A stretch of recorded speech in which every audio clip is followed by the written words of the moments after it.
तैयार है मोनिका के हाथ की गर्मा गर्म कॉफी। ये क्या अंजलि, तुम ये अलमारी से साड़ियाँ क्यों निकाल रही हो? अचानक मायके जाने का प्लान कब हुआ? मेरे मायके जाने का प्लान नहीं हुआ है, मैं तो इन नई साड़ियों को छुपा रही हूँ। लेकिन क्यों? अरे आज शाम को वो आफत की पुड़िया आने वाली है, कहीं उसने मेरी ये नई साड़ियाँ देख ली तो एक भी नहीं छोड़ेगी। क्या कहा तुमने? वो आने वाली है? हे भगवान, तुम जल्दी से अपनी साड़ियाँ छुपाओ और मैं अपने मेकअप का सामान छुपा देती हूँ। मोनिका भागती हुई अपने कमरे में जाती है और अपना नया और एक्सपेंसिव मेकअप का सारा सामान छुपा देती है। दोनों बहुएं अपना सारा सामान अच्छे से छुपाने के बाद बैठकर राहत की सांस लेती हैं।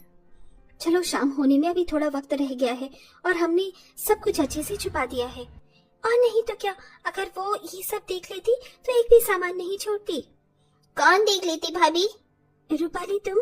अरे रूपाली, मेरी बच्ची तो आ गई। 4 बजे का बोलकर 5 बजे आ रही है। रूपाली की दोनों भाभी उसके लिए नाश्ता लेकर आती हैं, जिसे करने के बाद अब रूपाली एक एक करके अपनी भाभियों के कमरे में जाती है। ये क्या भाभी, आपके कमरे में तो मुझे कुछ नया सामान नहीं लग रहा है। कहीं मैं आने वाली हूँ इसलिए तो आपने सब कुछ छुपा तो नहीं दिया? अरे नहीं रूपाली, ऐसा नहीं है। भला हम ऐसा क्यों करेंगे? हमारा जो भी है वो सब तुम्हारा ही तो है। भाभी मैं तो मजाक कर रही थी, अब तो सीरियस ही हो गई। अपनी भाभियों के साथ रूपाली किचन में आ जाती है, जहाँ उसे न्यू प्रेशर कुकर मिलता है, जिसे देख रूपाली फौरन उसे कुकर को ले लेती है। मुझे तो यही प्रेशर कुकर चाहिए था। अभी क्या मैं इसे अपने ससुराल ले जाऊं? वो क्या है ना, मेरे ससुराल का कुकर खराब हो गया है। लेकिन रूपाली, अगर तुम्हें कुकर ये वाला ले जाओगी तो हम लोग खाना किस में बनाएंगे? अगर तुम्हें नया कुकर ही चाहिए तो हमारे साथ मार्केट चलो, हम तुम्हें इससे भी अच्छा कुकर दिलवा देंगे। भाभी मैं आपके साथ मार्केट चली तो जाती, लेकिन मुझे किसी काम से जल्दी जाना है, इसीलिए ये कुकर मैं ले लेती हूँ। आप दोनों मार्केट जाकर अपने लिए नया कुकर ले लेना।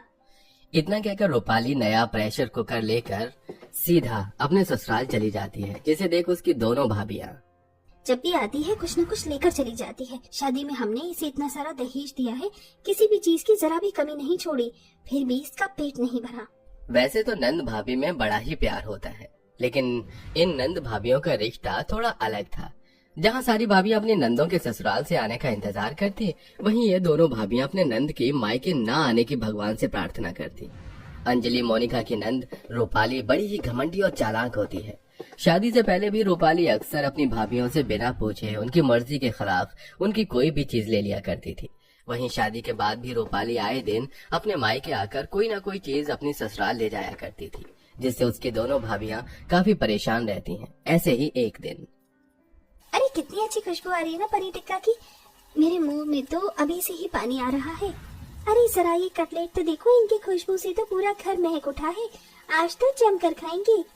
दोनों बहुएं मिलकर आज रात के खाने में काफी तरह के पकवान बनाती हैं कि तभी वहाँ उनकी सास सुनीता आ जाती है। अरे वाह, पनीर टिक्का, मलाई चाप, कटलेट, बिरयानी, आज तो बहुत कुछ बनाया तुम दोनों ने। मैं जल्दी से रूपाली को कॉल करके यहीं बुला लेती हूँ, आज हम सब लोग साथ में खाना खाएंगे। इतना कहकर सुनीता अपनी बेटी रूपाली को कॉल करने के लिए चली जाती है, जिसे देख हे भगवान, इतने अरमान से हमने इतना सारा पकवान बनाया था, लेकिन अब वो रूपाली की बच्ची इन सबको चट कर जाएगी और हमारे लिए जरा सा भी कुछ नहीं बचेगा। मोनिका की बात 100% सच निकलती है। रूपाली अपने हिस्से के साथ साथ अपनी दोनों भाभियों का हिस्सा भी जानबूझकर खत्म कर देती है, जिसके चलते अब दोनों भाभियों को सुबह की बासी रोटी और सब्जी खाकर अपना पेट भरना पड़ता है और ऐसे ही समय गुजरता रहता है। मोनिका, आंटी जी ने तो बहुत सुंदर कड़े बनवाए हैं तुम्हारे लिए।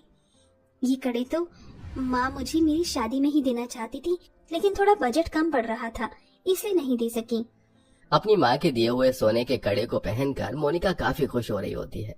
तभी उसकी खुशी भंग करने उसकी नंद रूपाली आ जाती है। वाह भाभी, ये कड़े तो कितने प्यारे लग रहे हैं। आपको पता है, ऐसे ही कड़े का डिजाइन मैंने एक मैगजीन में देखा था।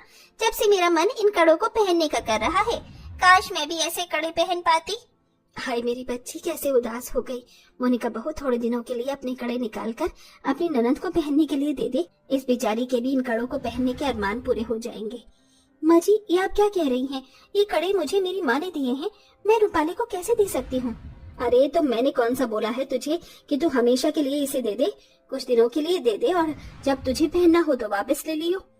हाँ भाभी, और वैसे भी मुझे परसों एक शादी में जाना था, मेरी साड़ी पर ये कड़े काफी अच्छे लगेंगे। इतना कहकर रूपाली खुद ही मोनिका के हाथों से उसके कड़े निकाल कर पहन लेती है। देखा माँ, ये कड़े मेरे हाथों में